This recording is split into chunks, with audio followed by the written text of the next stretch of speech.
여러분 한 주간도 주님의 은혜 속에 평안하셨습니까? 아멘. 지금 여러분 우리나라는 지금 정치, 경제 모든 것들이 매우 불안정합니다. 이런 때 우리는 어떻게 살아가야 합니까? 한번 생각해 보시기 바랍니다. 오늘 말씀이 사사기 6장 11절에서 18절의 말씀입니다. 이 시대는 여기 본문의 말씀은 사사 시대를 말하는 것이거든요. 이 사사 시대에 살아가던 어떤 사람이 있었는데 그 사람은 바로 기드온이라는 사람이었습니다. 여기에 나오는 사사 시대란 여호수아가 죽은 이후부터 사무엘 선지자 전까지 약 300년 동안을 말하는 것입니다. 이스라엘은 가나안을 정복하면서 가나안 땅에 정착하였지만 가나안 족속들을 완전히 물리치지 못했습니다. 하나님께서 뭐라고 말씀하셨냐면 가나안 땅에 가면 가나안 사람들을 다 물리치라 했어요. 영소, 가족, 사람 다 멸하여 버리라고 말씀하셨거든요. 그렇지만 이스라엘 백성들은 그곳에 들어가서 승리하였지만 그 사람들을 다 쫓아내지 못했습니다. 그들에게 어쩌면 탐심이 있었을 수도 있습니다. 좋은 것들을 바라보면서 아깝지 않겠습니까? 또 자기 종으로 부리고 싶은 마음이 있었지 않겠습니까? 이 가나안 땅에 있는 사람들을 자기 종으로 부리고 좋은 것들을 차지하고 싶어하는 그 욕망이 이스라엘 백성들에게 있었습니다. 그리고 우상 숭배와 혼합 신앙에 빠지게 되었습니다. 하나님을 섬기라고 말씀하셨지 않습니까?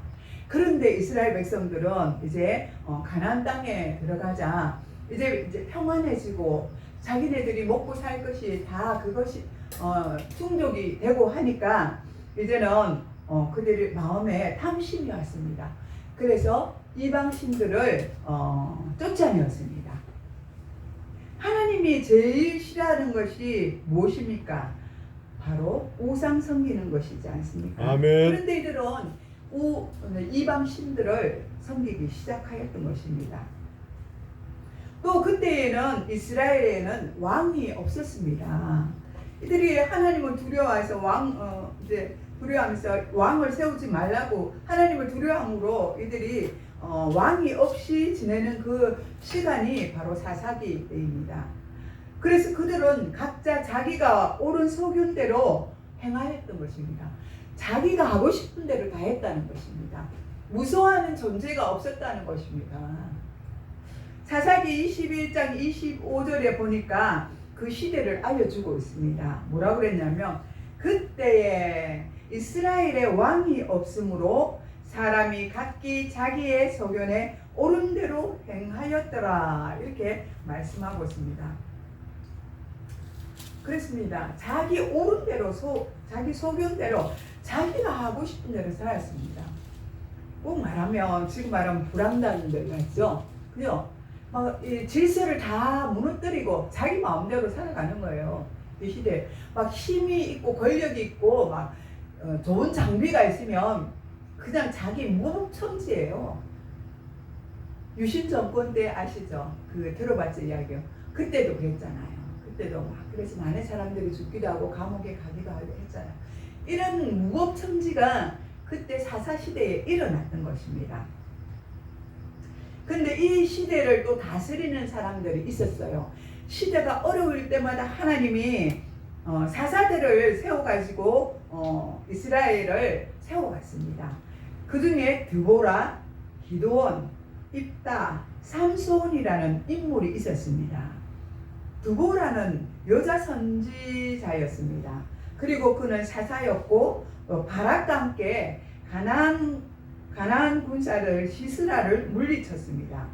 그는 여자이지만 굉장한 용맹성이 있어가지고 여성으로서 또 영성으로서 그 드보라는 힘을 가지고 있었던 것입니다. 그래서 이스라엘 백성들을 지킬 수가 있었던 것입니다. 또 두 번째는 기드온이 있었는데 오늘의 주인공입니다. 기드온은 아주 신약한 자였지만 하나님께서 그에게 찾아오셔서 큰 용사라고 이렇게 말씀을 하십니다. 그러자 기드온은 힘을 갖게 되고 미디안과 전쟁을 해서 300명의 용사로 큰 승리를 거둡니다. 많은 군사가 아니라 300명을 가지고 전쟁을 해서 승리하게 됩니다. 그래서 큰 승리로 거두는 것을 우리가 볼 수가 있습니다. 근데 또 네 번째 입다는 암몬을 이기고, 근데 이 입다가 딸에 대한 소원으로 인해서 비극을 맞게 됩니다. 그래서 잘못된 소원을 함부로 하면 안 되는 것입니다. 이 암몬은 전쟁에서 이기고 돌아오면 가장 먼저 앞서 달려오는 여자를 그 전쟁에서 이긴 사람한테 주겠다 이러는 거예요. 그런 약속을 함부로 하면 안 되잖아요. 근데 나중에 보니까 자기 딸이에요. 그 딸이 어떻게 됩니까? 비극으로 이어진다는 것입니다. 제가 증명하겠습니다. 결혼시키는 게 아니고 이 딸을 번제로 드리는 거예요. 하나님 앞에 드리겠다고 그렇게 선언한 것입니다. 그래서 제일 먼저 나온 딸이 너무나 가슴 아프게도 자기 딸이에요. 그래서 이 딸은 70일 동안 그 산에 가서 애곡을 한 다음에 이제 하나님 앞에 번제로 드리게 되는 것입니다. 이 얼마나 엄청난 사고가 일어납니까? 함부로 말한 대가예요. 우리는 어떤 일이 있어도 함부로 말해서는 안 돼요. 항상 머리로 먼저 생각하고 이 말이 옳은 말인지 이게 정당한 것인지 한번은 생각해봐요. 일단은 생각지도 안 하고 말을 뱉은 거예요. 설마 자기 딸이 그 앞에 옳으란 걸 생각지도 못했겠죠. 이렇게 함으로써 비극을 맞이게 된 입다입니다. 물론 이스라엘 백성들을 이끌고 그 가나안 땅을 정복하고 또 다스리는 그런 암몬이었지만 그는 그런 비극을 맞이하게 됩니다. 또 마지막에 삼손은 나실인으로서 블레셋과 싸웠으나 여자 문제로 실패한 인생입니다. 우리는 그래서 함부로 또 여자들을 참으로 그 상년일 때는 여자들을 만나기는 만나야 됩니다. 그렇지만 그 여자가 믿음의 사람인지 우리는 한번 생각해 보아야 합니다. 근데 이 삼손은 자기가 그 불타오르는 그 정욕을 제어하지 못했어요. 그래서 어떻게 됩니까? 그죠? 드릴라라는 여자를 만남으로 그 여자를 시작해서 계속 불행이 찾아오잖아요. 그래서 그는 이제 여자 문제로 실패한 인생이 되고 맙니다. 그래서 많은 고난을 받게 되고 마지막에는 하나님 앞에 서원하면서 블레셋 선전을 무찔러 있도록 그것을 무너뜨릴 수 있도록 해달라고 그렇게 삼손은 하나님 앞에 고백합니다. 그래서 하나님께서 그렇게 할 수 있도록 해주시고 그 성전을 무너뜨리고 많은 사람들을 이방 사람들을 죽이고 이제 삼손도 나중에는 죽게 됩니다. 이렇게 사사기의 특징은 제, 징계, 부르짖음, 이거는 회개지요. 부르짖는다는 것은 회개, 구원, 평화 이렇게 하지만 다시 반복적으로 타락, 이 패턴들이 계속 돌아갑니다. 이게 이스라엘 백성들이 살아가는 모습입니다. 그런데 오늘날 우리도 마찬가지예요. 우리도 똑같아요. 그 시대에 있었던 그 죄와 징계, 부르짖음, 구원, 평화, 타락 이 모든 것들이 지금 우리에게도 똑같아요. 평안하면 사람은 어떻게 해요? 나태해지잖아요. 또 나태해지면 하나님은 멀리해요. 멀리하고 내가 좋은 대로 또 살아갑니다. 그래 고난이 오잖아요. 또 고난이 오면 또 하나님 앞에 우리가 부르짖잖아요. 하나님 살려주십시오. 하나님 이 문제 해결해 주십시오 하고 하잖아요. 이렇게 이 사이클을 맴돌듯이 돌아가는 게 인간의 삶이라는 것입니다. 이스라엘 백성뿐만 아니라 오늘의 현실에 살아가는 우리에게도 마찬가지입니다. 여기 이제 죄가 나오는데 이스라엘이 여호와를 떠나 바알과 아세라 같은 신을 섬긴 것을 죄라고 말합니다. 또 징계란 하나님께서 이방 사람들을 들어서 이스라엘을 압제하신 것을 징계라고 말합니다. 이방 국가로부터 주변 국가의 침략을 당하여 이스라엘 백성들은 많은 고통을 당하였습니다.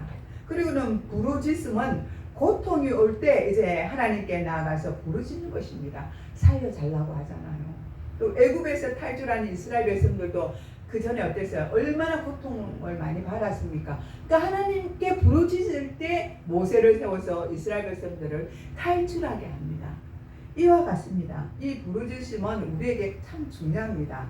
또 구원은 하나님께서 사사를 세워 구원하신 것을 말씀하십니다. 오늘 어떻게 했습니까? 오늘 본문대로 그죠? 사사기에 사사를 불러서 일으켜서 이제 이 사람들이 또 구원을 시킵니다. 이스라엘 백성들. 하나님께서 사사들을 통해서 일을 하시는 것입니다. 그래서 그 땅에 또 부르짖는 이스라엘 백성들을 구원하시는 것입니다.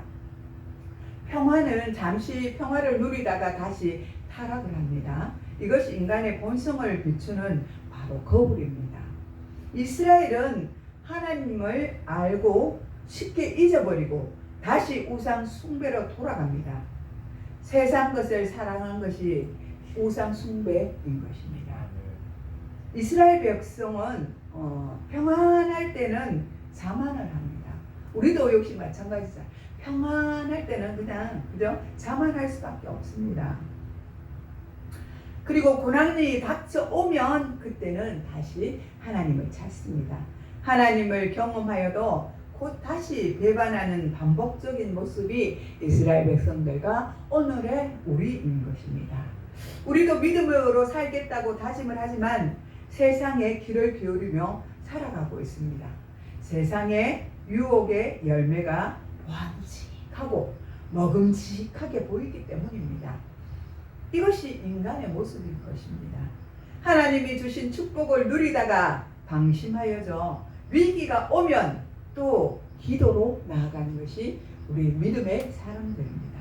그래서 하나님이 자기 백성이 부르짖을 때 사사 그러니까 지도자를 통하여 구원해 주시는 것입니다. 오늘날에는 교회가 그 방주의 역할을 감당하죠. 교회로 오는 자들은 그저 하나님 받아주시잖아요. 구원의 방주가 바로 교회인 것입니다. 그래서 교회에 오라고 우리가 전도하는 것입니다. 사사는 왕이 아니라 하나님의 영에 감동된 백성을 구원하는 지도자입니다. 사람의 힘이나 제도가 아니라 하나님의 통치가 필요함을 말씀으로 통하여 보여주시는 것입니다.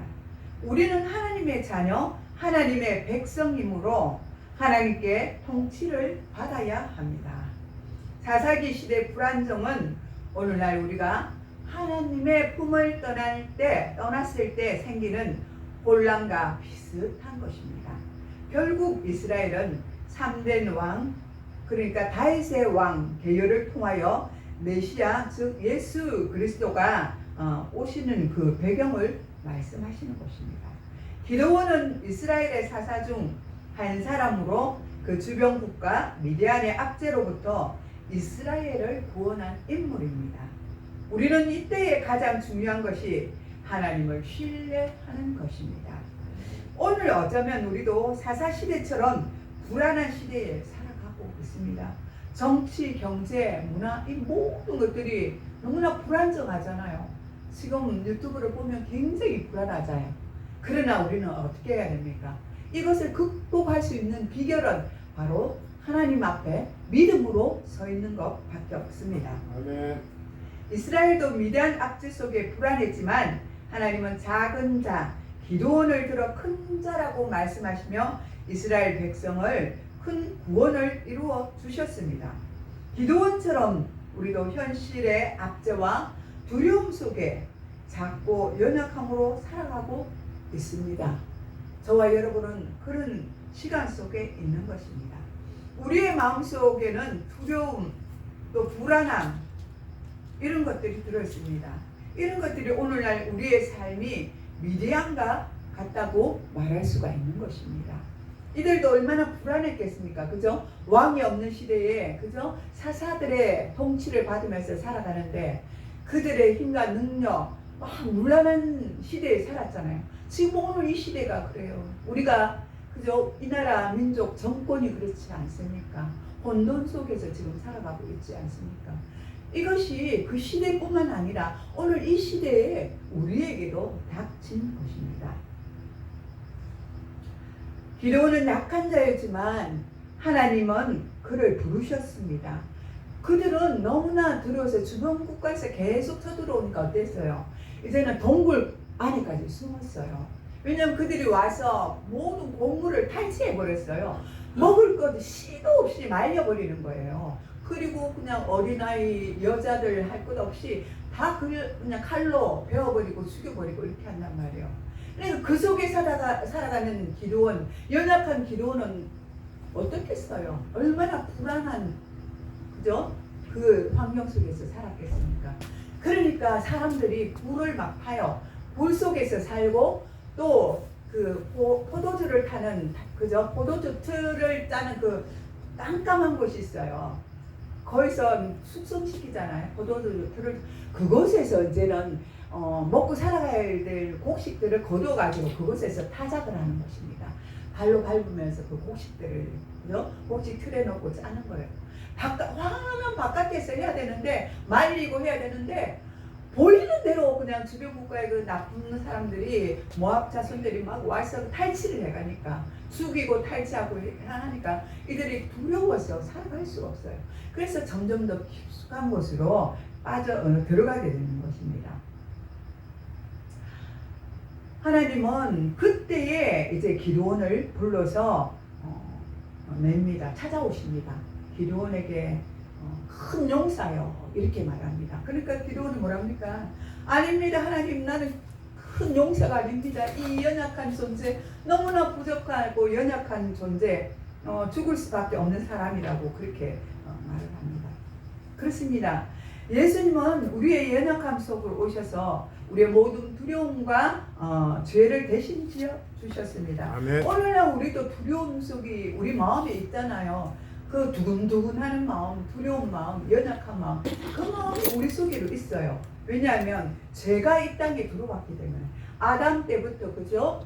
죄가 들어왔잖아요. 그때부터 죄가 생겼어요. 그래서 우리는 그 시대를 살아가지 않지만 우리 속에도 믿음에 우리는 계보를 따라왔잖아요.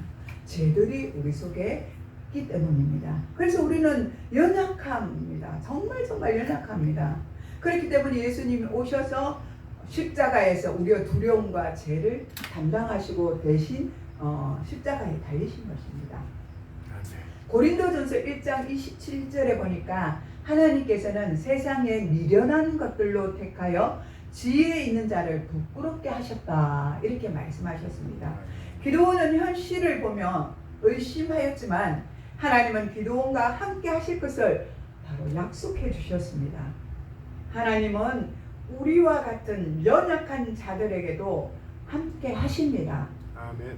그것을 믿는 저와 여러분들이 되시기를 바랍니다. 아멘. 예수님 안에서 우리의 연약함과 부족함은 오히려 하나님의 능력을 드러내는 통로가 될 것입니다. 기드온이 하나님 말씀 앞에 순종하였을 때 미디안을 이길 수 있었습니다.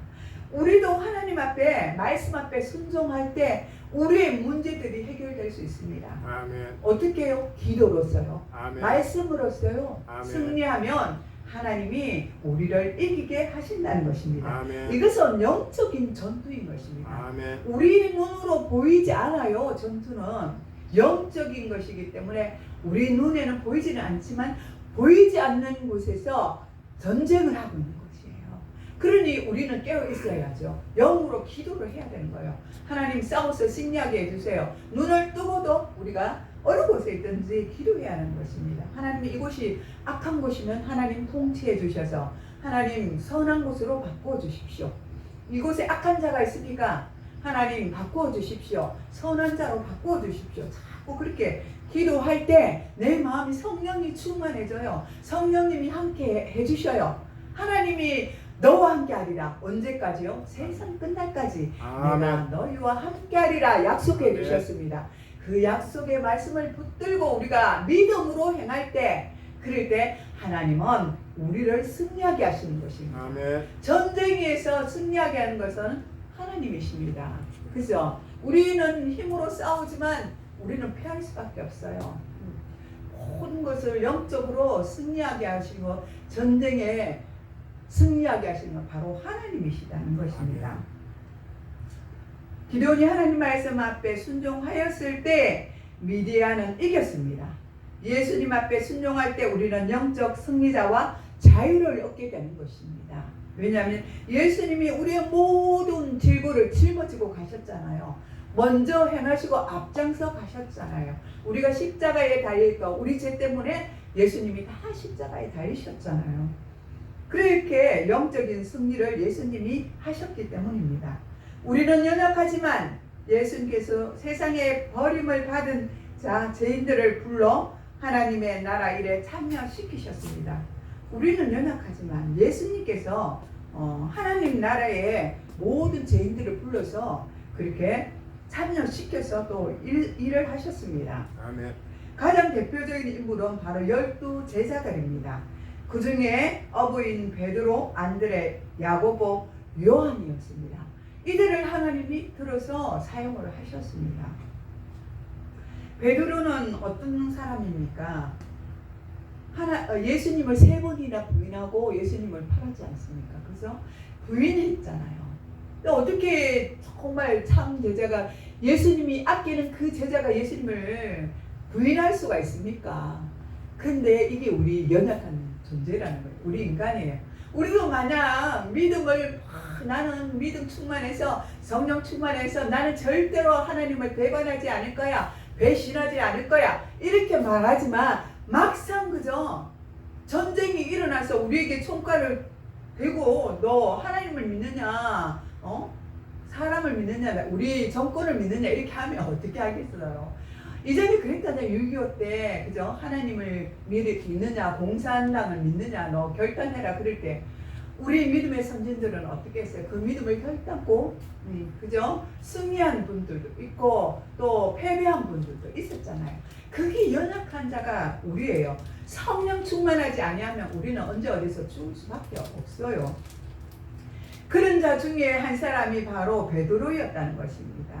얼마나 베드로는 그죠? 학식이 없고 무식하고 정말 그죠? 고기만 잡고 살아가는 아무것도 모르는 아나무인이었잖아요. 그런데 예수님을 만난 이후에 어떻게 됐어요? 예수님 앞에 쓰임받는 자가 되잖아요.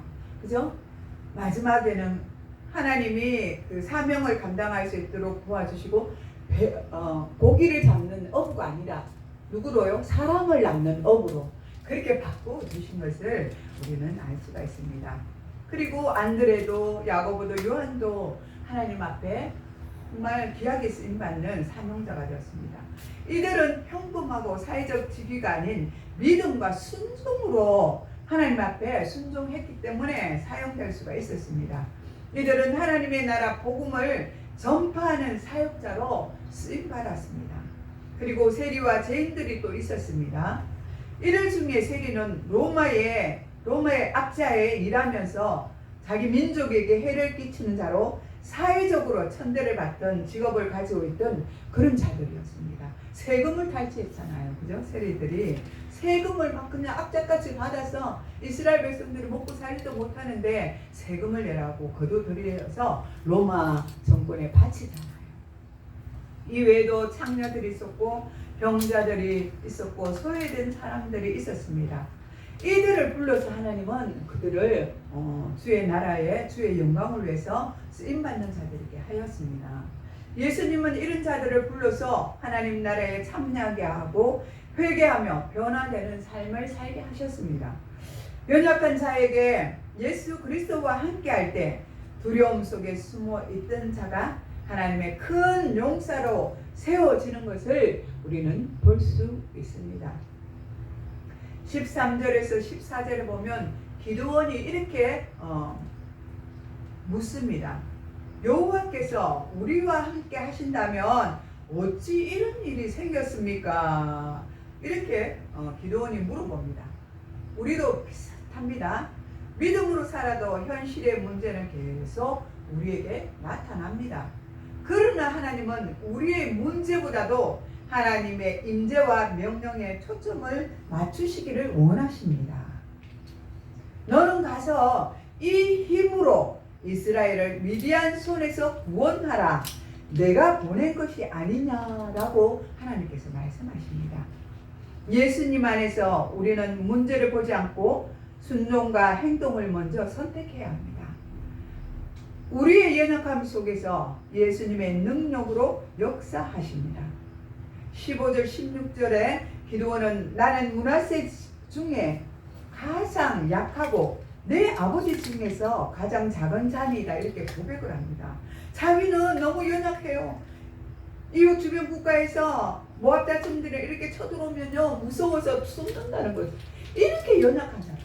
동굴 속에 숨어서 그들이 오는지 아는지 그냥 물을 조금 빼꼼 내려가 쳐다보고 숨고 또 그곳에서 곡식들을 만들어서 먹고 살아가는 작은 자라고 아주 미약한 자라고 그렇게 말합니다. 므낫세 지파 중에서 가장 연약한 자, 내 아버지 중에서도 가장 작은 자라고 그렇게 말합니다. 오늘 우리가 이렇게 고백하는 기도원과 같지 않습니까? 우리는 연약한 자, 세상 앞에서 우리는 너무나 부족하고 연약한 자예요. 그러니 우리는 어떻게 살아갈 수 있습니까? 그런 하나님께서 기드온에게 말씀하시고 우리에게 말씀하십니다. 내가 반드시 너와 함께 하리니 내가 미디안 치기를 한 사람을 치듯 하리라.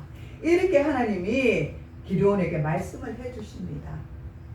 우리의 연약함을 통하여 주님은 일을 하십니다. 오히려 연약함 속에 하나님의 능력이 드러나고 예수님의 십자가의 능력을 완성하시는 것입니다. 바울도 이렇게 고백했습니다. 내가 약할 때 그때에 곧 강함이라. 이렇게 고린도후서 12장 10절에 말씀하고 있습니다. 기드온은 여전히 표징을 구하지만 하나님은 기드온을 기다려 주십니다. 그 표징을 구할 때마다 어떻게 해요? 그렇게 하나님이 해주시잖아요. 그죠? 솜을 가지고 와서 그 속에 물이 있게 하고 없게 하고 이렇게 기드온이 말하는 대로 하나님이 들어주시는 거예요. 그리고 기다려 주시는 거예요. 큰 용사가 되는 그 마음이 생길 때까지. 우리가 믿음이 약할 때도 하나님은 우리에게 확신을 주십니다. 아멘. 예수님도 도마에게 손과 옆구리 구멍난 못자국을 보여주시면서 믿음의 확신을 세워주시는 것입니다.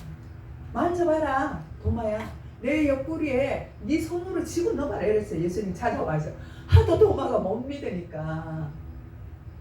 그리고 내 손에 목자국 난 것을 보라는 것입니다. 그래서 도마가 만져봤어요.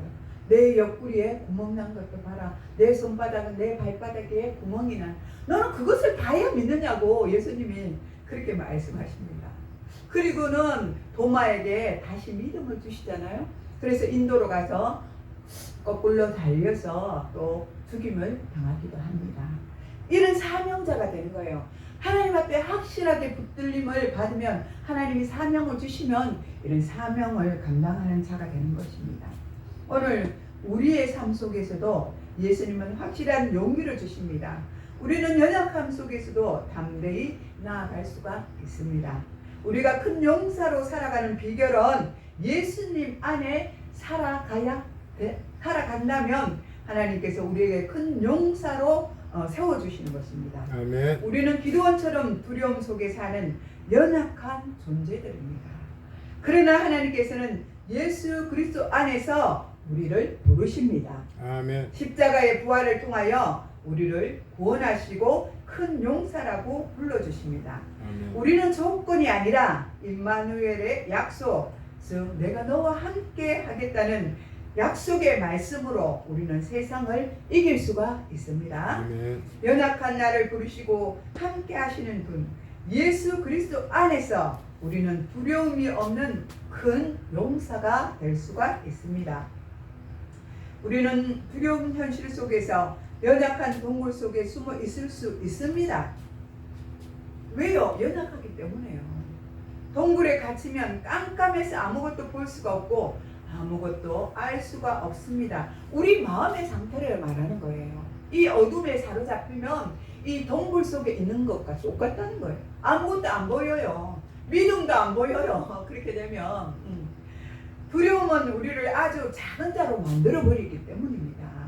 그러나 하나님은 우리를 큰 용사라고 말씀하시며 우리를 부르십니다.